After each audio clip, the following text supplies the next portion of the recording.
rindu dengan firman Allah, sama-sama saya katakan amin. Silakan duduk ibu bapak sekalian yang diberkati Tuhan. Baik, salam. Minggu ini saya ambil firman Allah dari Mazmur 56 ayat yang ke-1 sampai ayat yang ke-13. Namun karena anak saya salah mencetak atau mengetik bunyi ayat ini, maka saya akan baca untuk kita Mazmur 56 ayat 1 sampai 13. Ayat 1 sampai 13, ibu bapak bisa lihat di sana. Ayat itu berbunyi begini. Satu tema yang diberi oleh Lembaga Alkitab Indonesia adalah kepercayaan kepada Allah dalam kesusahan. Untuk pemimpin biduan menurut lagu merpati di pohon-pohon terbanting yang jauh. Miktam dari Daud ketika orang Filistin menangkap dia di Gat. Jadi ini latar belakang dia. Jadi ayat ini, ayat 1 ini merupakan latar belakang daripada penulisan Mazmur Daud. Jadi dikatakan miktam dari Daud ketika orang Filistin menangkap dia di Gat. Kasihanilah aku ya Allah, sebab orang-orang menginjak aku. Sepanjang hari orang memerangi dan mengimpit aku. Seteru-seteruku menginjak-injak aku sepanjang hari. Bahkan banyak orang yang memerangi aku dengan sombong. Waktu aku takut, saya suka dengan ayat ini. Waktu aku takut, aku ini percaya kepadamu. Kepada Allah yang firman-Nya ku puji. Kepada Allah aku percaya, aku tidak takut. Aku yang dapat, apa yang dapat dilakukan manusia terhadap aku. Ayat yang selanjutnya, sepanjang hari mereka mengacaukan perkaraku. Mereka senantiasa bermaksud jahat terhadap aku. Mereka mau menyerbu, mereka mengintip, mengamat-amati langkahku seperti orang-orang yang ingin mencabut nyawaku. Apakah mereka dapat luput dengan kejahatan mereka? Runtuhkanlah bangsa-bangsa dengan murkamu. Ayat yang ke-8, sengsaraku, engkaulah yang menghitung-hitung. Air mataku kau taruh dalam kirbatku. Bukankah semuanya itu telah kau daftarkan? Ayat yang ke-9, maka musuhku akan mundur pada waktu aku berseru. Aku yakin bahwa Allah memihak kepadaku. Kepada Allah firman-Nya ku puji. Kepada Tuhan firman-Nya ku puji. Dan ayat yang terakhir, ayat yang 11, kepada Allah aku percaya, aku tidak takut.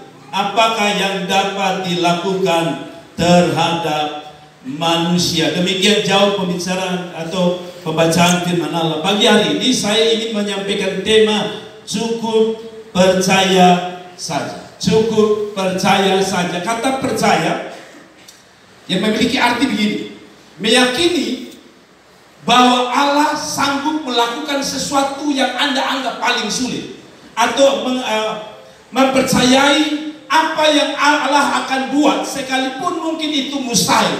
Kira-kira kalau bahasa sederhana seperti itu. Waktu Daud ditangkap oleh para musuh, Daud sadar bahwa pada zaman itu saudara harus tahu bahwa orang yang terakhir akan dibunuh adalah raja. Jadi kalau raja sudah dibunuh, maka itu dianggap sebuah kemenangan. Walaupun masih ada pasukan 2.000, 3.000, tapi kalau sudah bisa bunuh raja, maka semua itu selesai. Ini bagaikan permainan catur. Jadi kalau raja sudah selesai, masih ada benteng, masih ada kuda, masih ada apa lagi, ster dan sebagainya. Itu tidak ada faedahnya. Daud menyadari bahwa ketika dia ditangkap, dia sadar bahwa hidupnya sudah selesai. Hidupnya sudah tidak ada, tak berdaya apa-apa. Hidupnya benar-benar tidak lagi punya harapan yang besar. Tetapi dengan baik-baik, Daud selalu percaya bahwa Tuhan adalah jalan keluar. Tuhan adalah jawaban. Tuhan adalah kunci kemenangan. Nah, saya mau bagi begini, ibu bapak sekalian yang diberkati Tuhan. Saya mendapati bahwa apa yang saya maksud dengan percaya. Percaya ini bahasa sederhana, tapi percaya ini mulai hilang dari hidup orang-orang di zaman ini. Orang mulai tidak kehilangan percaya, krisis kepercayaan. Kalau kita lihat hari-hari ini, orang krisis kepercayaan dengan misalnya partai. Orang menganggap partai hanya dipakai sebagai apa? Kendaraan politik untuk bisa mencapai sebuah tujuan. Ada orang ingin jadi anggota DPR, tetapi itu hanya merupakan janji di awal, tetapi akhirnya pada waktu dia jadi tidak ada realisasi yang dia lakukan, betul? Nah, pejabat, petinggi, semua orang kecewa. Bukan hanya itu, kita juga tidak percaya dengan apa yang saya sebut sebagai iklan. Banyak iklan yang bohong. Saya beberapa kali tertipu dengan iklan. Tidak semua iklan tertipu, tapi saya tertipu dengan iklan. Saya sudah beli sampo beberapa kali. Kalau ibu bapak perhatikan rambut saya dekat-dekat, ini sudah seperti bulan Oktober di kepala saya. Sudah mau gugur semua. Tetapi waktu saya baca waktu saya baca di FB, iklannya jelas, dalam 7 hari rambut bapak akan tebal. Saya beli. Saya pakai 7 hari, saya pikir begini, sudahlah. Biasanya jangan 7 hari, saya tidak mau kecewa. Saya pikir 3 minggu lah. 3 minggu saya pakai, 3 minggu saya pakai. Saudara-saudara, waktu saya pakai, setiap kali saya pakai gugur. Saya pikir, oh itu efek daripada dia kasih lepas yang lama. Dan kalau itu kali pohon, itu kalau saudara mau tumbuh daun banyak, saudara potong sampai botak, nanti daunnya apa? Ribut. Jadi saya pikir, oh ini bagian dari proses. Gugur banyak, saya bilang tidak apa-apa. Karena janjinya 7 hari kemudian tumbuh lagi. Setelah 3 minggu, saudara-saudara, habis. Habis. Kita kehilangan kepercayaan. Saya juga pikir begini lagi. Ada lagi orang jual katanya minyak kemiri. Minyak kemiri itu kan rata-rata katanya menghitamkan rambut. Jadi saya beli yang dari Kalimantan. Sudah lihat ada yang Kalimantan, wah promosinya luar biasa. Orang Kalimantan sampai tua rambutnya tidak putih karena rahasianya di sini. Saya beli yang Kalimantan dulu. Saya pakai Kalimantan. Saya bilang istri saya, lihat deh, hari pertama kelihatannya ada perubahan. Istri saya bilang, makanya pakai terus. Habis pakai, saudara lihat rambut saya, semuanya putih. Saya pikir apakah saya yang salah atau iklan yang salah. Tetapi saya mau bilang, di dalam dunia ini mengecewakan. Betul ya? Betul ya? Promosinya hebat, tapi kenyataannya tidak sehebat promosi. Katanya ini lipstik terbaik. Makan mie daging babi pun dia tidak akan luntur. Tapi belum kena minyak babi, baru kena air ludah saja dia sudah itu. Saudara, sulit kita percaya, tetapi kita masih punya satu harapan bahwa kita masih punya Tuhan. Amin. Iklan yang terbaik menurut saya adalah firman Allah. Itu iklan terbaik, itu janji terbaik daripada Tuhan. Daud menyadari semua janji itu kebanyakan palsu. Saya beberapa kali hampir tertipu dalam tanda kutip janji-janji manusia. Tapi mari kita bahas satu persatu. Ada 4 kata percaya yang saya mau saudara tanamkan dalam hidup saudara. Apapun kondisi saudara, apapun pergumulan saudara, apapun situasi Anda, saya mau 4 percaya ini ada dalam hidup saudara. Yang pertama, kita harus tetap percaya kepada pribadi Allah. Itu harus menjadi sumber percaya kita. Percaya yang lain boleh, tetapi sumber percaya kita yang pertama adalah apa? Percaya kepada pribadi Allah.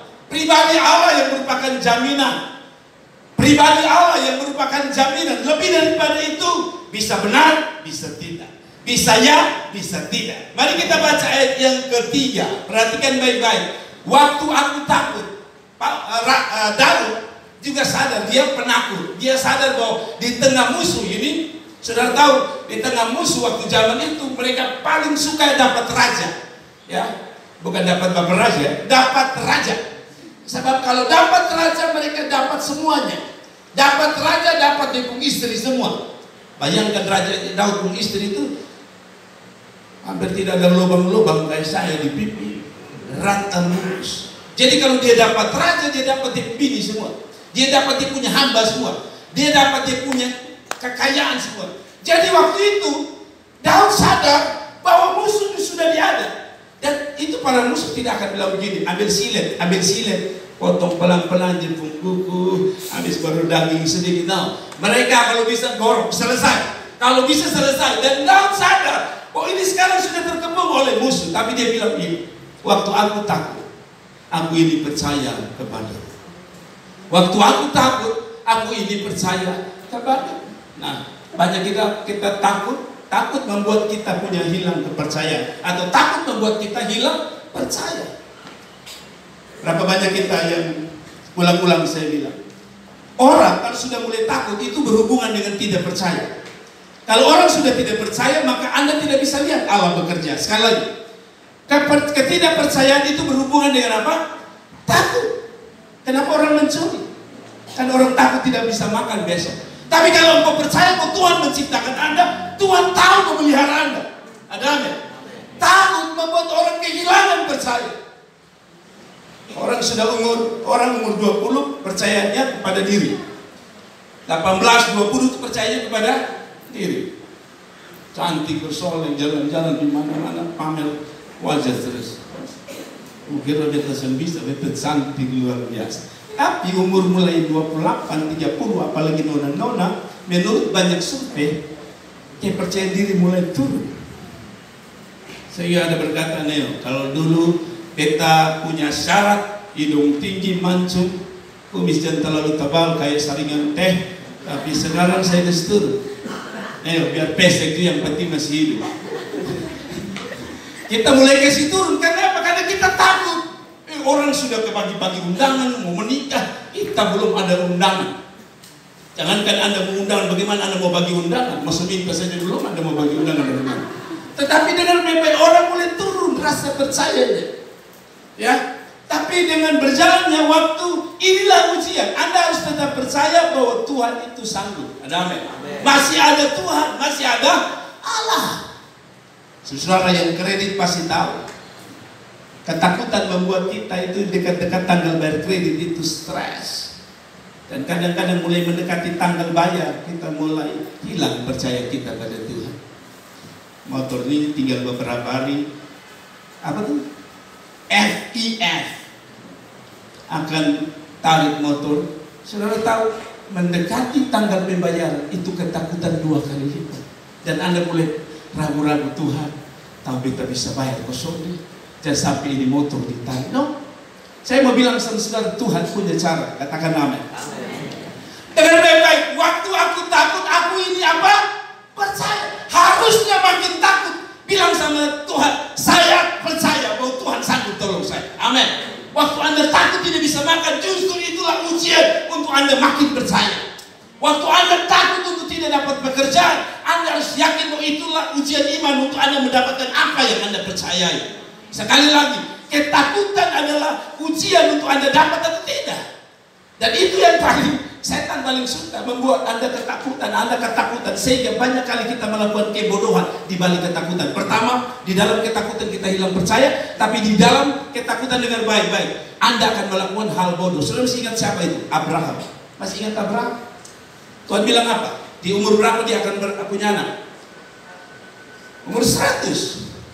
Sekarang yang umur jalan 100 lah, saudara yang 50. Kalau ada pendeta bilang, Mama akan lahirkan anak kembar, yang Mama umur 65 saja. Kira-kira Mama percaya tidak? Mama bilang, saudara kerja apa? Kita harus berat. 65. Tetapi dalam catatan ini sungguh luar biasa. 100, tetapi lihat, dalam ketakutan dia. Dalam ketakutan, saya menyebut ketakutan karena masa orang umur 100 tahun bisa melahirkan, apalagi Sarah. Ya, Sarah sudah nenek jalan tarik-tarik kaki, lalu saudara bilang nanti nenek Sarah nanti melahirkan anak dalam. Nah, sebab Alkitab bilang dia punya anak nanti seperti pada apa? Pasir di laut. Bayangkan, Sarah bilang dulu jangan pasir di laut lah, beranak ke pohon mangga yang Sarah saja tidak bisa mau sampai ke bintang. Lalu Sarah mulai ada ide. Dengan baik-baik, ketakutan melahirkan ketidakpercayaan melakukan melahirkan tindakan-tindakan bodoh. Dia mulai bilang sama Abraham, kayaknya itu bisa. Jadi supaya janji Tuhan ini tergenapi, lu kawin siapa? Sama siapa? Ada hari ini ada banyak keluarga Kristen yang berantakan karena ada orang tua, ada ibu-ibu yang merasa begitu. Bapak bisa yang lu, beda tahu lu harus ada turunan. Saya bertemu kekayaan begini banyak muka sapa. Bapak pikir saya nona Jawa, nanti beta siap, beta rela jatuh. Anda sedang menolong Tuhan. Saudara harus yakin bahwa Tuhan punya cara untuk memberkati, menolong saudara. Daud sadar bahwa ketakutan hanya membuat imannya hilang. Imannya hilang akan membuat dia melakukan tindakan-tindakan bodoh. Kenapa orang mencuri? Ada satu saja, mulai takut. Waktu takut mulai tidak percaya Tuhan. Karena tidak percaya Tuhan, dia mulai berpikir gini, kalau Tuhan belum jamah atau Tuhan belum melakukan sesuatu, biar beta yang lakukan. Itu kan ciri Abraham. Tuhan belum melakukan, dia lakukan. Dia pikir begini, kalau Tuhan belum datang, padahal saya harus bayar uang sekolah, maka maaf kata, mulai curi barang orang, jual HP-nya orang, lalu saudara merasa sudah ada cara, tidak ada cara lagi. No, itu bukan cara Tuhan. Itu hanya lahir dari orang-orang yang terlalu takut, yang akibatnya tidak percaya dan akhirnya apa? Melakukan tindakan-tindakan bodoh. Akhirnya itu seperti saya bilang, yang perempuan biar tidak seiman pun tabrak. Karena tadi mulai dari apa? Ketakutan, hilang percaya, apa? Lakukan tindakan-tindakan bodoh. Ya sudah seiman Bapak, yang penting nikah, supaya orang tahu bahwa beta bukan nona apa, bukan janda laku apa tuh. Nona apa namanya? Perawan tua. Anda hanya mau gara-gara takut orang sebut Anda perawan tua. Sebab setiap kali ketemu orang bilang kapan? Ya kalau kapan disoya kita bilang ya nanti 2 hari lagi kita bilang. Ini masalahnya kawin. Setiap kali orang ketemu Anda mesti tanya kapan kakak? Orang suka kawin ayam, saya suka kawin kakak belum. Ketakutan membuat kita melakukan hal bodoh. Tapi kiranya Tuhan tolong kita bahwa kita tidak melakukan hal bodoh. Amin. Amin. Jangan pernah melakukan hal bodoh dalam hidupmu hanya karena engkau tidak percaya. Percayalah Tuhan punya cara tolong saudara. Yang kedua, apa yang saya sebut dengan percaya? Percaya pada firman dan janji Allah. Nah, dengar baik-baik. Ayat yang keempat saya baca dulu. Kepada Allah yang firman-Nya, wow, paling suka. Kepada Allah yang apa? Firman-Nya kupuji. Daud menyadari bahwa bukan hanya pribadi Allah yang sanggup tolong dia, tapi perkataan Allah. Jadi ada orang begini, ada orang bilang begini, Tuhan, beta minta tanda. Nanti malam bermimpi Tuhan datang dengan pakaian putih, ada selendangnya. Tiba-tiba malam datanglah orang itu. Tapi ternyata bukan Yesus yang datang. Yang datang adalah petugas pajak. Karena saudara terlalu bermimpi, oh Tuhan, saya belum bayar pajak. Karena itu yang ada di benak saudara yang muncul, petugas pajak. Atau bisa saja itu terjadi. Tuhan bisa menambahkan diri kepada saudara. Bapak Nedi bersaksi bahwa di tempat waktu baru-baru dia sedang mengalami pergumulan, dia berjumpa Tuhan. Itu bisa terjadi. Tetapi berapa banyak kita mengalaminya? Yang maksud saya adalah begini, Anda tidak perlu harus minta Tuhan hadir nyata. Pak Yohanes guyon dengan saya karena saya punya tema di depan. Saudara bilang apa di depan saya? Katong semua harus. Saudara tahu memang beliau bilang sama saya gini, Bapak saya tidak mau ketemu Tuhan. Saya pikir kenapa nih beliau? Saya tanya Pak Yohanes kenapa tidak mau ketemu Tuhan? Iya, sebab orang yang ketemu Tuhan tidak pernah ada hidup. Betul. Zaman perjanjian lama siapa yang ketemu Tuhan mati? Saya mau ganggu beliau juga karena setiap kali saya tanya Bapak, kok Yohanes ada di mana? Ada di sorga. Ya, karena Alkitab bilang hidup kita harus sama seperti di bumi. Berarti kalau di bumi pun sebenarnya sudah di sorga. Oke lah, saya terima. Tapi saya mau bilang saudara begini, maksudnya begini. Orang bilang kalau ketemu Tuhan masih mati. Tetapi begini, kita tidak harus jumpa dengan sebuah gambaran apa? Kristus Yesus datang dengan jenggot yang panjang baru Anda percaya bahwa dia ada. Alkitab berkata firman-Nya adalah Allah itu sendiri. Yohanes pasal 1 bilang apa? Pada mulanya adalah firman, dan firman itu adalah Allah itu sendiri. Artinya begini, bukan hanya Anda percaya pada pribadi yang Anda harus lihat secara biji mata, tapi perkataan yang Anda harus percaya. Sekarang ini kan banyak orang janji-janji, tinggal janji, kan begitu. Saya kasih ingat yang janji mau kasih kursi 3-2. Jangan janji-janji, tinggal janji. Perkataan Tuhan itu bukan sekedar janji. Amin. Daud bilang, firman-Nya ku puji. Firman-Nya ku. Bottom lain sekarang yang kita puji apa? Perkataan manusia. Ini Bapak Ibu suka bepunyong. Kalau dia ini omong tuh lembut. Dia punya pun kata dia puji, firman dia puji.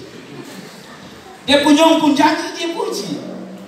Bapak ini janji Bapak nanti kalau motor nikah habis dia beli sepeda auto 2, motor 1. Habis itu siapa itu motor? Pokoknya beli sah. Lu tahu naik ke tahu Bapak pokoknya ada. Saya mau bilang sama saudara, apa maksud saudara-saudara? Dengar baik-baik. Anda bisa bilang begitu sebab ini sekarang ini ada kasus di mana di Flores kan, di mana itu pacaran 2 orang lalu putus di jalan. Sekarang dia masuk ke pengadilan, minta kembali semua yang telah dia kasih. Makanya hati-hati pacaran yang jauh yang suka minta begitu. Suka kasih waktu dia kasih dia bilang beta kasih dengan segenap hati, beta sayang lu. Ini cincin, ini surat-surat BPKB motor ada. Tapi setelah putus dia bilang, saya tuntut engkau kembalikan semua. Maka nona itu berkata, oke, saya tuntut balik. Kembalikan waktu lu datang di lu pun calon mamantu atas makan lu berapa kali terus kembali semua. Kan begitu dia pikir begitu. Kenapa? Karena perkataan manusia bisa hilang. Kepercayaan pada perkataan manusia bisa hilang. Tetapi perkataan Tuhan tidak pernah lenyap. Dia akan melakukannya. Dia akan menggenapinya di dalam hidup saudara. Amin. Tapi kita terbiasa dengan perkataan. Saya suka nonton itu obat-obat. Dulu saya masih kecil kalau sudah ribut-ribut di pasar lebar saya suka nonton. Dia lebih dari pengkhotbah. Pengkhotbah itu kalau omong ada titik koma, dia tidak.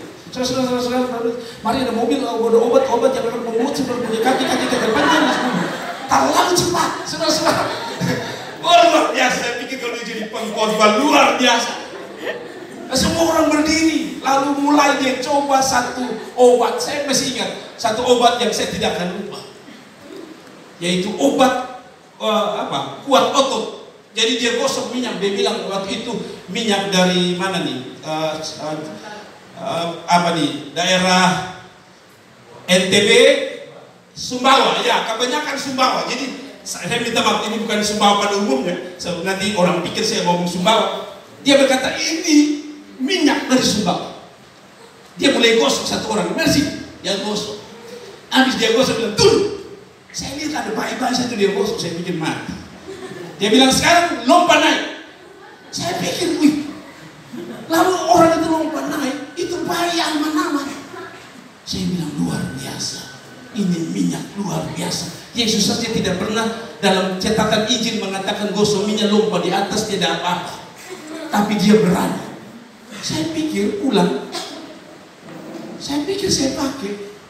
Kan dia bilang gosok saja. Itu sakit tulang hilang, semua hilang. Tapi ternyata setelah saya gosok, bukan tulang yang sakit, kulit yang sakit. Karena itu panas minyak yang luar biasa. Sampai saya lompat di dalam bak. Iya, karena panasnya minyak itu luar biasa.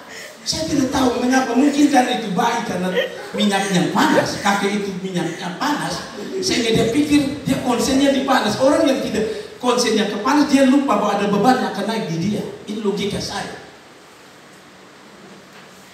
Kalau orang sudah lihat kalau suntik, orang suntik, kalau Anda tahu mau disuntik, Anda merasa sakit 2 kali. Saya ini kebetulan trauma atau takut dengan suntik. Lebih baik saudara diam-diam sudah itu saya lebih suka. Tapi masalahnya kan dokter itu kalau dia mau suntik dia tarik obat di depan kita. Dia bilang tenang sudah apa kita sudah apa. Masalah lu tarik di depan itu masalah.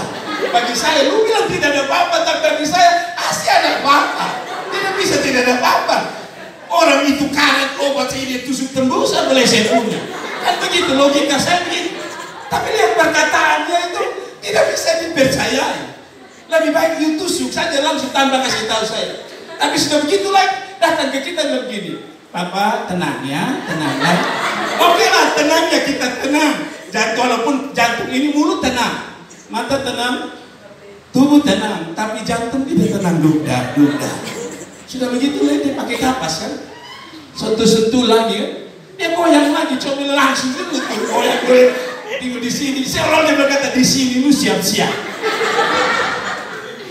Dengar baik-baik. Semua itu membuat kita punya rasanya di perkataan dia bilang saudara apa ini tidak masuk akal. Dan benar, tiba-tiba mujizat terjadi. Pendiam pun akan berteriak, aduh bapak begini.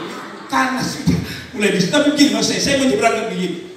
Perkataan apapun kadang-kadang dia sekedar menghibur, tapi perkataan Tuhan bukan sekedar menghibur, dia akan melakukan. Kasih tepuk tangan untuk Tuhan. Kita harus percaya pada firman, dan firman yang harus kita puji. Heran, kita dipuji perkataan dukun daripada perkataan firman Allah. Itu dukun bilang, bawa ayam merah, lencu merah, sampai-sampai dia bawa pun ludah merah dia bawa. Maksudnya dia datang dengan mama siri jadi ludah merah pun dia. Tapi saya mau bilang itu tidak ada fungsi apa. Firman Allah kalau berkata begini, saya paling suka Mazmur 121. Dia bilang apa? Dari manakah datang pertolonganku? Pertolonganku ialah dari Tuhan. Bukan hanya dari Tuhan, dia bilang yang menjadikan langit dan bumi. Kalau biasanya yang penjadi, yang omong bisa jadikan langit dan bumi hanya omong saja, betul? Langit dan bumi itu kan jadi hanya karena omong. Beda dengan manusia. Manusia dia buat, betul ya? Tetapi alam semesta dia hanya omong.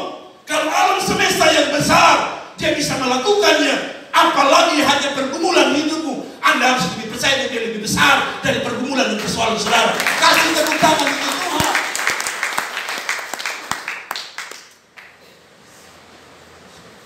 Saya yakin bahwa perkataan Tuhan tidak pernah berdusta. Itu yang keberapa? Yang ketiga, ini yang salah satu yang paling saya suka dari poin ini. Percaya bahwa Allah peduli dengan saudara. Daud sudah sadar, saya umat Tuhan, saya harusnya dijaga oleh Tuhan, tapi kenapa akhirnya Tuhan izinkan Daud tertangkap?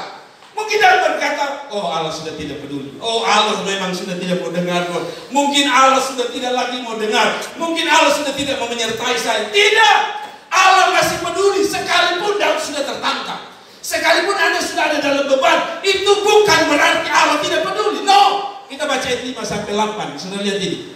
Tapi saya mau baca langsung ayat 8 saja. Sengsaraku, ayo perhatikan. Sengsaraku engkau yang itu. Nah, kadang-kadang kita kecewa dengan Tuhan kan. Tuhan deh, regulasi ini seminggu kecewa ke 201. Anda itu 201 kan? Tadi dia bilang apa? Sengsaraku. Siapa yang itu? Kalau kau bilang Bapak Yesus 201, Tuhan iya saya hitung. Karena nanti yang ke 250 baru saya tolong dulu. Jadi kalau kau punya hitungan, mungkin belum hitungannya Tuhan. Tunggu. Kan ada orang berkata 28 B3. Tuhan bilang, no, beta hitung lu 29. Kau jangan paksa 28. Karena Tuhan yang itu. Sudah berkata, sudah 2 tahun Tuhan saya punya pergumulan. Kenapa Tuhan tidak tolong? Tuhan hitung. Ternyata Tuhan bukan hanya hitung pemberianmu di situ persembahan. Tuhan hitung setiap pergumulan. Dia hitung. Makanya bapak-bapak yang kasih kecewa, mama hati-hati. Tuhan lagi. Kan saya pernah kasih contoh di sini tuh. Dulu waktu saya pun kakak, Nona itu kalau kita pukul dia bilang 1. 3 belum dia mati. 2 kita lari. Oh besok lu hitung 1, 2, 3 diangkat. Bang diam 3. Tuhan sedang hitung dengan saudara. Ada amin. Bikin menangis lu istri Tuhan bilang, wah betul sebab lu kepala mau bobonti.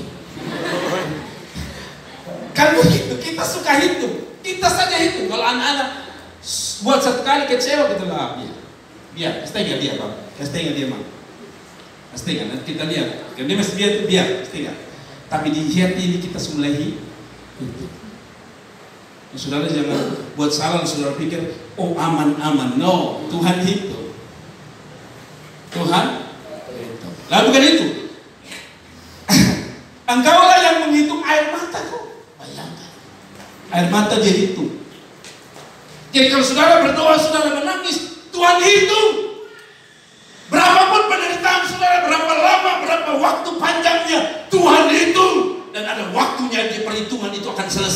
waktu dia menjawab doa. Tuhan itu. Ada orang yang bergumul suami 20 tahun, Tuhan itu 20 tahun selesai. Orang Israel Tuhan tolong setelah 70 tahun mereka dibuang ke Babel. Tuhan itu. Kepala dinas, kepala seksi, apapun yang membuat Anda kecewa, Tuhan itu.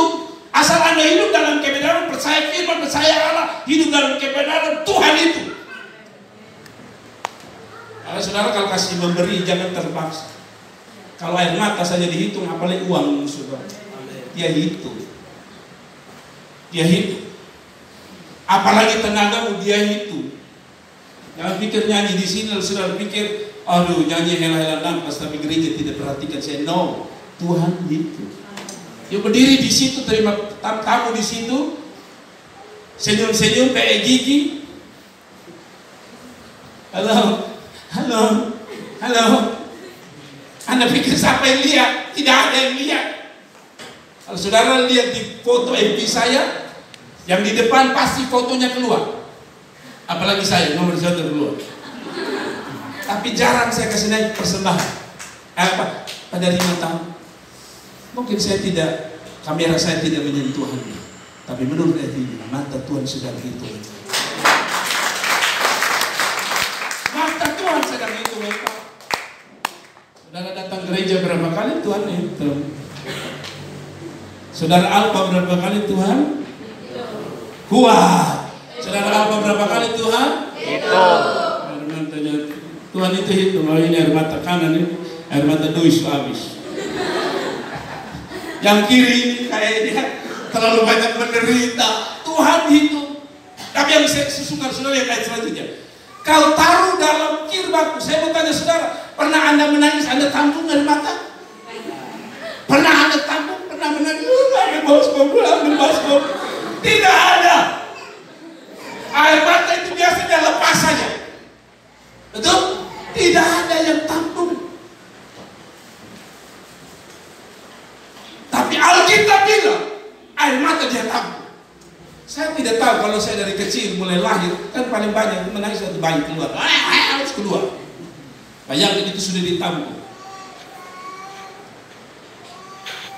Dan saya tidak tahu sampai umur berapa Anda hidup, tetapi semua air mata dia bilang dia tampung. Artinya tidak ada yang sia-sia di tangan Tuhan. Jadi kalau saudara berdoa atau putus asa dengan air mata, Bapak kita semua menangis ulang-ulang di Bapak Sondega. No, dia hitung. Ya bukan hitung, dia tampung. Kalau hitung itu bisa lupa. Anda bisa hitung mangga 1, 2, 3, 4, 5, 6 sampai 100. Tapi kalau Anda tidak simpan besok, betul? Anda harus simpan supaya Anda tahu, oh masih 100. Kalau tidak simpan, walaupun di sini bilang mangga itu 100, satu waktu bisa berubah. Tetapi Anda simpan, Anda bisa ingat terus. Tapi yang dia bilang ini yang paling saya suka dari ini. Kau taruh dalam kirbatmu, bukankah semua kau daftarkan? Halo? Setiap doa Anda itu Tuhan daftar. Hanya memang tunggu waktu untuk dia bisa jawab. Kan paket kita online kan begitu. Saya minta celana biru yang di sebelah biru, di sebelah kuning. Sudah jangan ketawa, ada celana kan model begitu. Model-model yang kadang-kadang saya lihat ibu-ibu itu rok sini warna kuning, sini hijau. Tengah blau-blau sedikit. Tapi saudara, waktu pesan saya mau tanya saudara, dia sudah jawab yes, betul? Dia sudah jawab oke, betul? Tetapi saya mau tanya saudara, apakah itu akhirnya datang segera detik itu waktu saudara minta terima kasih buat hambanya Tuhan itu enggak? Saya mau tanya saudara, apakah detik itu juga barang itu tiba? Tidak. Tetapi Anda harus yakin bahwa online itu bukan berarti tidak ada. Dia sudah jawab yes, tapi itu butuh waktu sesuai jarak. Kalau saudara pesan di sini yang di depan itu warung di sebelah sana, telepon 15 menit nasi padang sudah sampai.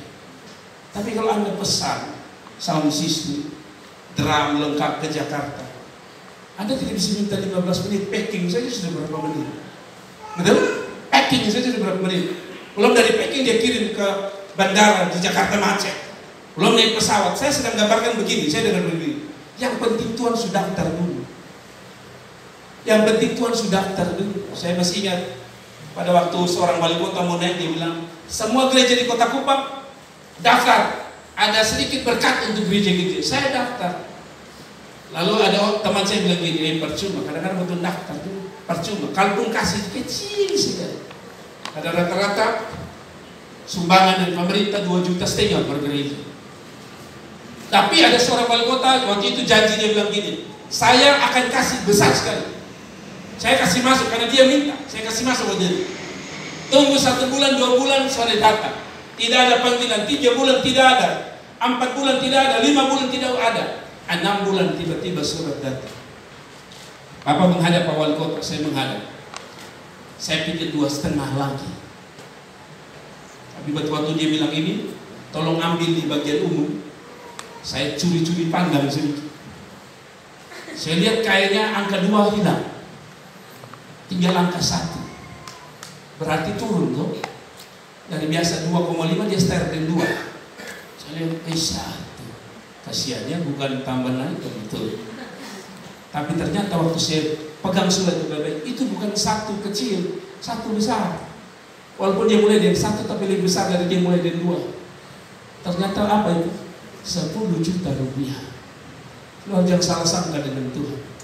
Kalau Tuhan sudah tampung air matamu, sudah hitung air matamu, dia sedang daftar. Tunggu waktu. Waktumu tiba, dia pasti kerjakan. 5 orang saja yang amin. Daftar dong 5 orang saja. Kita baru baca habis daftar. Aduh kasihan Allah. Yang terakhir lalu kita tunduk kepala dan berdoa. Nah, selesai dengan baik. Ini tokoh-tokoh yang tadi saya bilang tidak pernah mereka apa. Tadi poin ke berapa tadi? Poin berapa yang saya mau sampaikan? Poin ketiga ada dia peduli. Ada orang-orang yang pernah merasa dia tidak peduli. Ayub pernah mati anak-anaknya, kekayaannya habis. Dia bisa berkata Allah sudah tidak peduli. Marta dan Maria, harusnya Yesus datang sebelum Lazarus mati, kan gitu. Coba saudara bayar, Bapak tolong datang doa dulu. Karena kita main tua sudah hampir tarik nafas terakhir. Kita mau Bapak datang doa sudah dia tarik nafas terakhir. Setelah mati baru saya bilang 5 menit saya datang. Pas sudah beritahu saya datang, Pak. Kubur sekali sebelum Bapak datang. Bisa saja Marta Maria marah kepada Tuhan. Kenapa datang sebelum belum mati, bukan setelah mati? Marta dan Maria bisa berkata memang Allah jahat, Allah tidak peduli. Tapi dengan Bapak, Allah tetap peduli. Alkitab bilang ini, dia sengaja tinggal, betul kan? Ya, Yohanes pasal 11. Alkitab bilang, dia sengaja tunggu beberapa saat. Kenapa? Karena kata dia sendiri, aku akan menyatakan kemuliaan Tuhan. Jangan merasa terlambat dengan tindakan Tuhan. Tuhan tidak pernah terlambat. Kalaupun itu kelihatan terlambat, itu otakmu, itu hitunganmu, itu angkamu. Tapi angka Tuhan tidak pernah terlambat. Angka Tuhan harus on time, alias tepat waktu.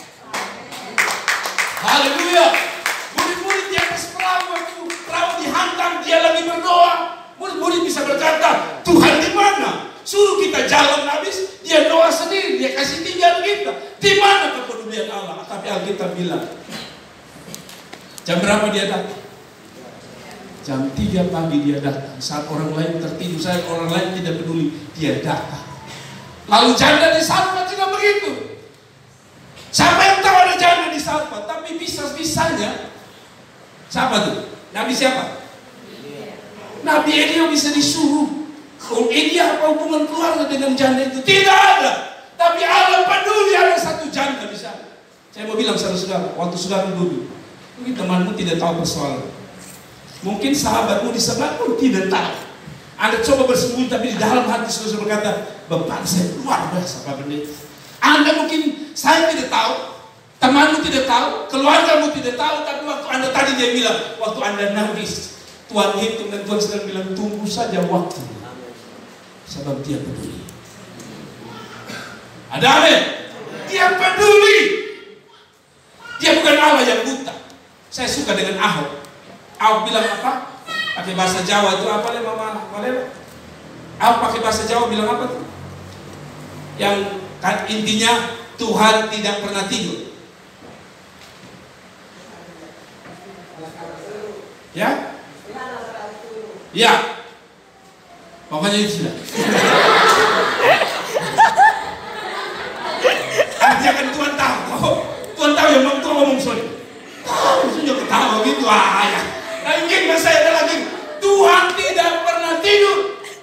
Waktu dia dibikin kecewa, saya juga kecewa. Rasanya seperti saya bilang, di mana Tuhan? Tapi saudara lihat sekarang orang-orang yang jatuhkan dia satu persatu mulai tabola balik satu persatu. Apa maksudnya? Tuhan tidak pernah tidur. Tuhan tidak pernah tidur. Tuhan pemata terpek itu. Kalaupun saudara pemata gong, Tuhan pemata lebih gong. Ya kan menurut Alkitab bilang ini, dia peduli, matanya tidak bisa tertutup. Masuk Musa pikir begitu. Masuk Musa berkata, Allah kita adalah Allah Israel yang tidak pernah,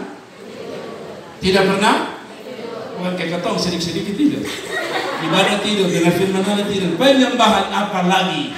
Itu kesempatan yang paling luar biasa untuk tertidur. Tapi Allah kita tidak tertidur. Bangunkan dia lewat doa. Bangunkan dia lewat penyembahan. Bangkitkan dan bangunkan dia lewat teriakan doamu. Jangan biarkan Allah tidur. Karena Allah peduli. Kita sering nyanyi Allah mengerti, Allah peduli. Tapi rasanya ada bagian-bagian saudara berkata, ini kira-kira dia peduli bisa deh. Mungkin hanya ini saja. Allah tetap peduli. Allah tetap peduli. Allah tetap peduli. Daftar yang 10 itu Tuhan. Yang 3 mulai apa mulai itu terus. Tapi dengan baik-baik Allah peduli. Amin. Nah, saya tutup dengan sebuah cerita di Eropa. Saya lupa persis di orang kemana karena saya bukan orang Eropa. Saya roti campur sawit. Ada satu keluarga yang miskin. Ini kisah nyata. Hanya saya lupa karena tiba-tiba otak saya ingat pagi tadi tentang ilustrasi. Ada satu keluarga lapar karena itu musim dingin. Musim dingin yang sangat-sangat dingin. Sehingga orang tidak bisa keluar untuk cari makan. Terlalu dingin, keluar orang bisa mati karena dingin yang luar biasa tahun itu. Saya lupa tahun berapa, tapi saya ingat ceritanya.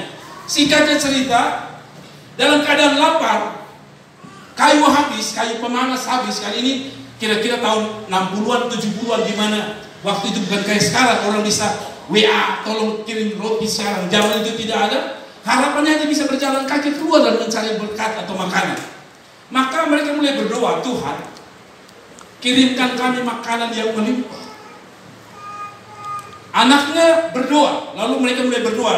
Keluarga ini biasa berdoa, jadi dia sudah anak yang kecil berdoa. Lalu anak itu berdoa begini, Tuhan, siang ini kami percaya Tuhan kasih kami makan di atas meja ini penuh.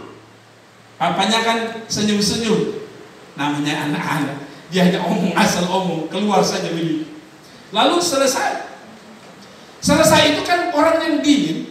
Karena itu terlalu dingin, pintu semua ditutup, jendela ditutup. Papanya tutup seperti biasa. Anaknya buka. Papanya lagi tidur. Papanya kedinginan. Lalu papanya berkata, kenapa begitu dingin? Dia keluar, pintunya lagi terbuka. Dia marah sama anaknya. Kenapa kamu buka pintu ini? Dia bilang, biarkan saja papa. Papanya berkata, tutup. Kami kedinginan, kita bisa mati. Tapi anaknya bilang, biar papa, biarkan dia terbuka. Lalu papanya tutup. Papanya dalam keadaan sedang hangat di perapian, dia tidak lagi rasa bahwa pintu itu dibuka lagi oleh anaknya. Anaknya buka lagi. Semua rumah tertutup, hanya satu rumah.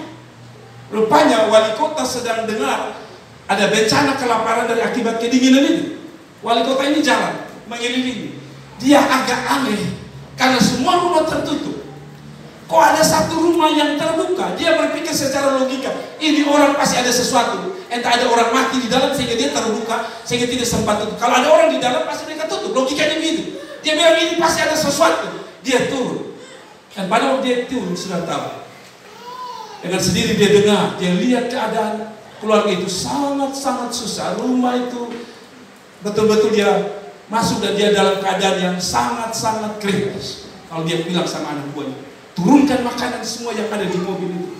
Maksudnya beberapa makanan, turunkan, taruh, letakkan di atas meja ini. Dan meja itu penuh luar biasa. Papanya keluar lalu dia berkata kepada anaknya, terima kasih nak, engkau telah buka pintu. Kan anaknya bilang begini, bagaimana orang mau masuk? Apa yang kita doakan, bagaimana orang mau antar berkat kalau pintu kita tutup? Saudara-saudara dengar baik-baik. Kadang-kadang tindakan iman berkat doa di musim dingin, Allah itu buka pintu, dan ternyata itu jawaban Tuhan.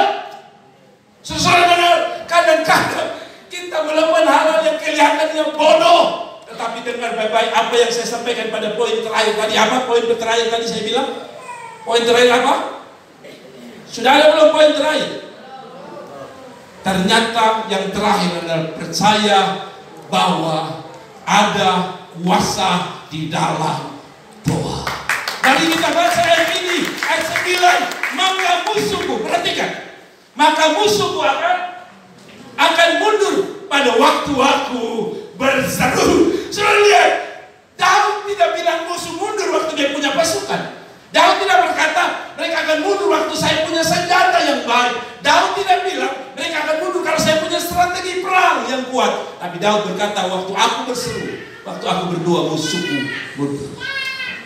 Anak ini sadar bahwa doanya sudah dijawab Tuhan, tapi dia melakukan langkah iman dengan apa? Membuka pintu.